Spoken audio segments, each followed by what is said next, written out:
kurengera nziza kurengera kandi bikunze ukatwe abana tuzagenda rwose kumwe bishyize hamwe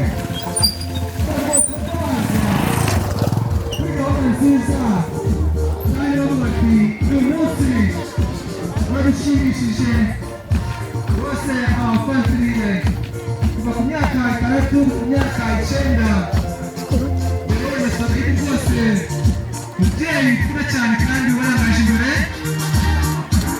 bose baravuga ati ugomba kuba uburere bwiza mukabyiruka mushimira Imana n'abantu bavuga ati kuba ndi umwarimu wanyu acika cyane kandi babwira yuko kugenda kuri gahunda imwe ari igitekerezo Imana ishaka kandi ishima kandi baboneka Efuremu nawe arataje Efuremu bagenzi be ayoboye imbere bisabye kwishima twishimira ko twese ducunguye kandi dufite icyerekezo kimwe na gahunda imwe akaba ari umurambo rero n'ababyeyi ndetse n'abana uko mwatubyaye ni iyacu kandi ntabwo twabura kwishimana na bagenzi bacu uko bashimisha iyo turi kumwe aho dutoza berekana yuko mu by'ukuri baba bari kwiga kandi bafite gahunda nziza kandi igeza ku majyambere y'umwuka mu gihe kizaza abantu bazaba bahagarara bigisha ijambo ry'Imana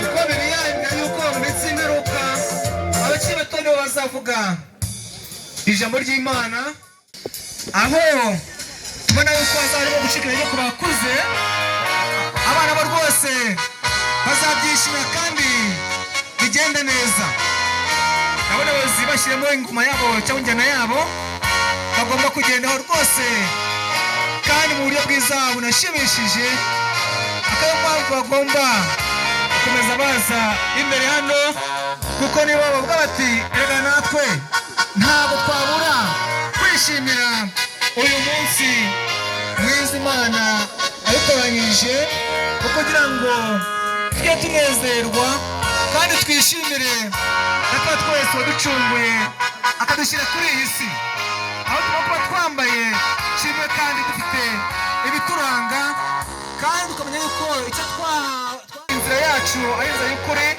Kristo yadufatiye kugira ngo ubwami bwe bubashe kuboneka muri twebwe rwose mwagera imbere hano mwagera imbere bavuga bati uyu munsi mwiza w'amatangiriro yo kuramya aho dufite ubutumwa ishuri cy'umweru kimwe kandi ubwoko bw'Imana bukaba bwarabonetse ku musozi kuvuga ngo ntabwo tugomba kuza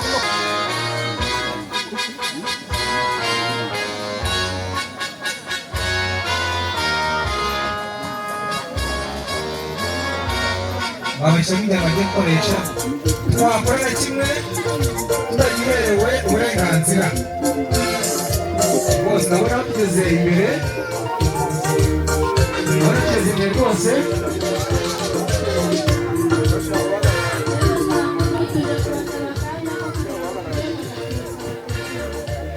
murakoze cyane iminota 5 yonyine tubahaye rwose mutugezeho ibyo duteguriye mwene wanyu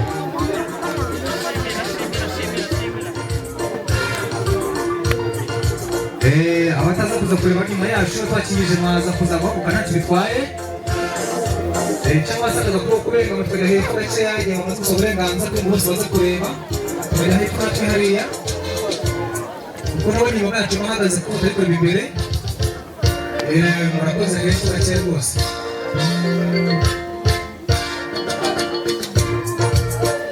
ndabona rwose batangiye bati uyu munsi turimo twishimira itsinda ry'aba twese uburyo yaducunguye ateganya ko aza kuri iyi si ati kugira ngo natwe ubwacu tubone agakiza akaba ariyo mpamvu tuba twambaye batifurari ndetse n'izi ngofero ndetse n'imyenda Kristo wo gucyanuka kwacu kuranga ko ubwami mbese rwose kana ko igihe twabaye ifari tuba dufite iby'umwuka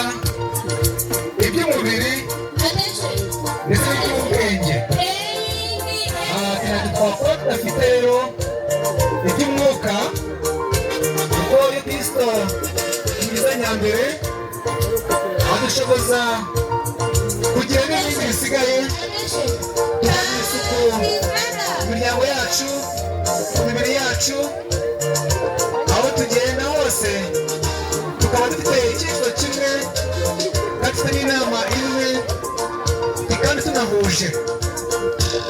Niyo mpamvu rero ati babyeyi iyo turimo tugenda turi imbere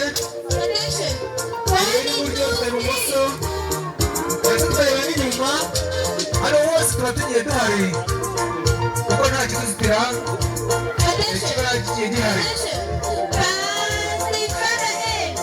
kandi nyine ati rwose nk'itorero twiyemeje kugenda tukajya mbere n'ibyo dusaba kuko itorero ry'ahazaza riba rihari nta gushidikanya Kristo azagaruka afite abana b'Imana kuri iyi si kandi bamuhagarariye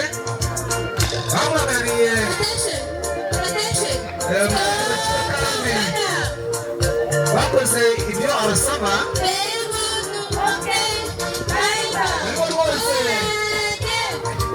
barimo rwose basuhuza bakana uko bagiye gutaha rwose rwacimwe amashyi aho mwicaye rwose ya mashyi byabasabye rwose niba ya mashyi kuko burya iyo umuntu akoze neza uramushima reka yuko rwose nawe wumvizwe n'ibyo wamuhaye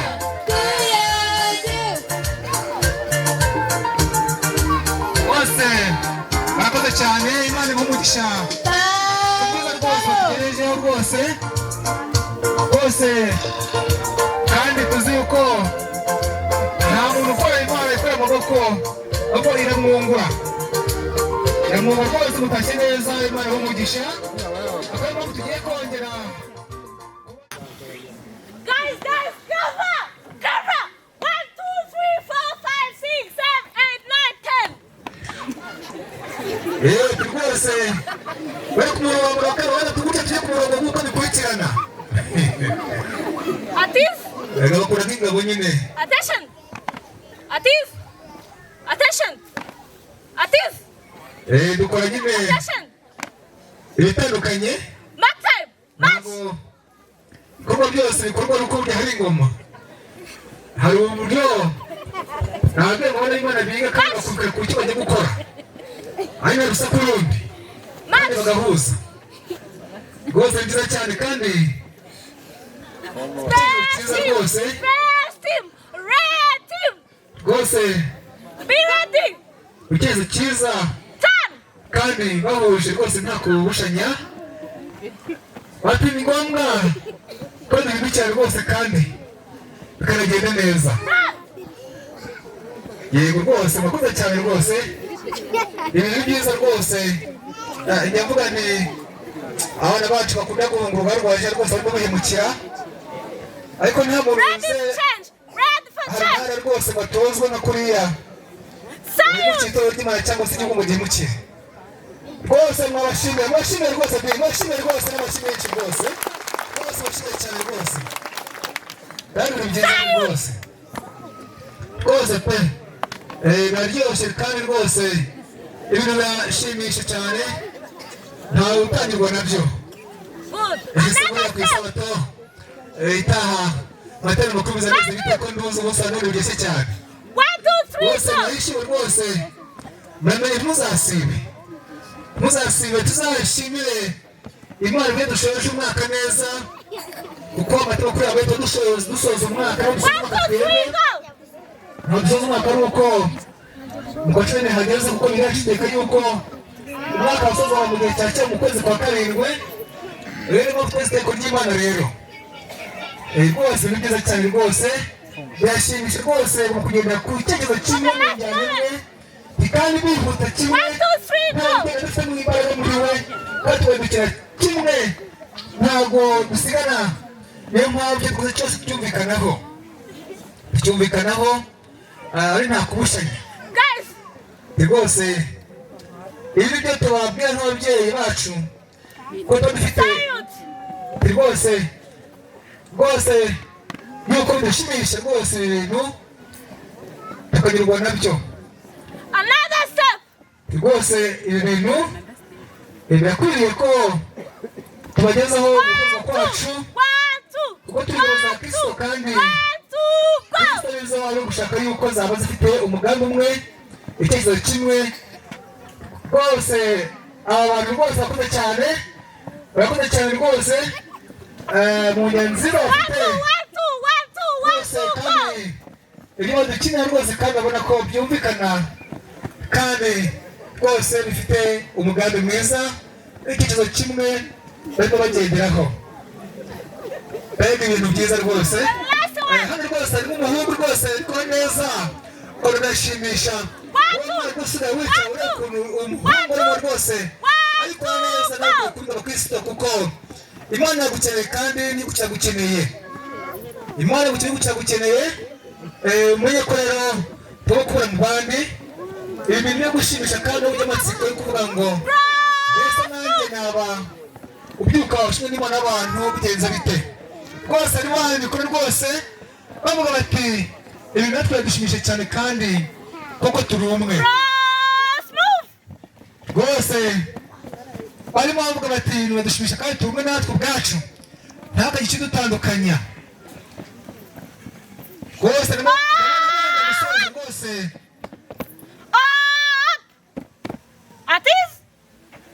Attention! Attention! My team, be ready for dismiss on one line and go! Ndabona rwose barimo bataha mwashime rwose mwashime rwose nakuze cyane rwose Imana umugisha. Ndabona iby'ubwenge iby'umwuka iby'umubiri ugomba gukora neza.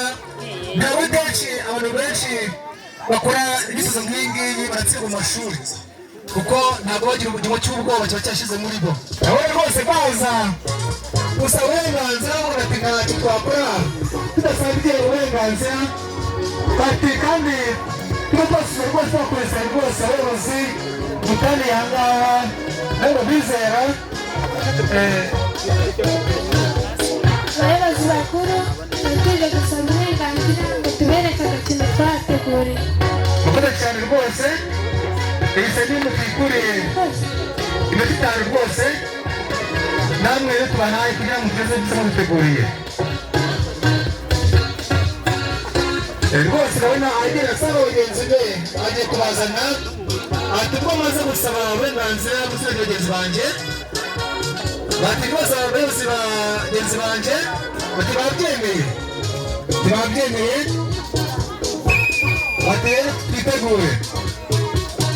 Ndabona rwose batangiye nabo ubwabo bati tugomba kujyana natwe icyerekezo kimwe tubahindukira kimwe.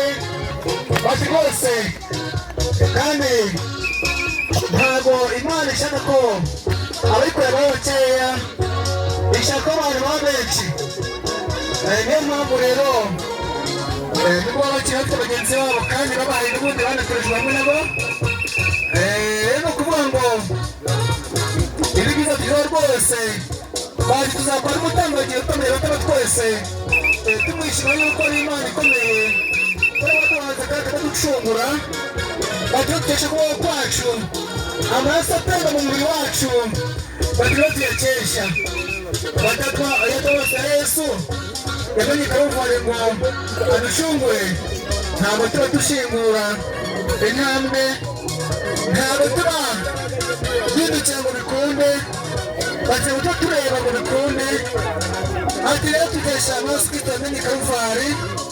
Ati niyo mpamvu rero turimo twishimira ibyo yaducunguye akaba dukesha kubaho kwacu niko twaje ku musozi kuhatabira. Ati natwe ababyeyi papa abamama ndetse n'abakuru bacu niko amaraso ya Yesu yatugejeje ku isi yose. Ikintu cyose kibaho cyose cyaremwe n'Imana kandi kigomba guhimbaza Imana kuko ari cyo kiremwa n'ibindi biremwa.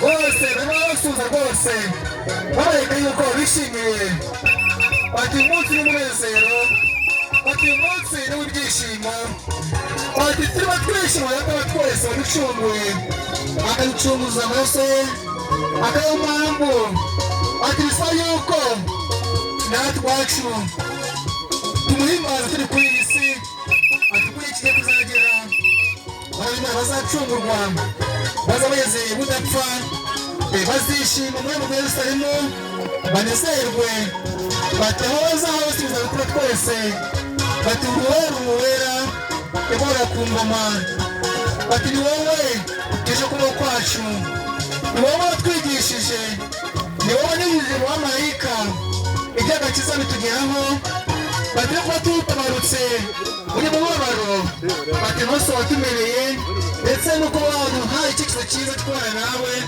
bati urakarama urakarama.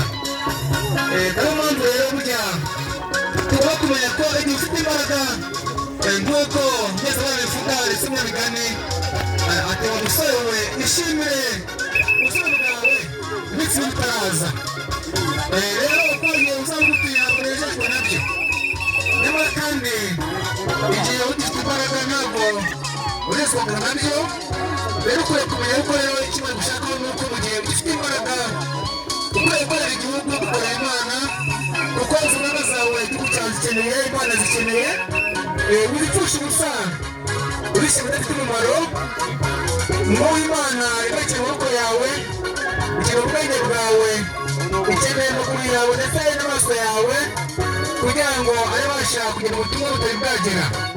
Bose bakura ingofero babereka yuko babishimiye kandi baravuga ati reka dusubize mu mutwe mu gihugu cy'Imana kandi kugira tumeze kure, kubera yuko icyubahiro cy'Uwiteka rero nk'abana b'abantu ko ntacyo byatumarira. Bose bakomeye cyane rwose, bahamashyira ngo bahamashyi rwose rwose, Imana yabaha umugisha, Imana yacu yaguha icyubahiro.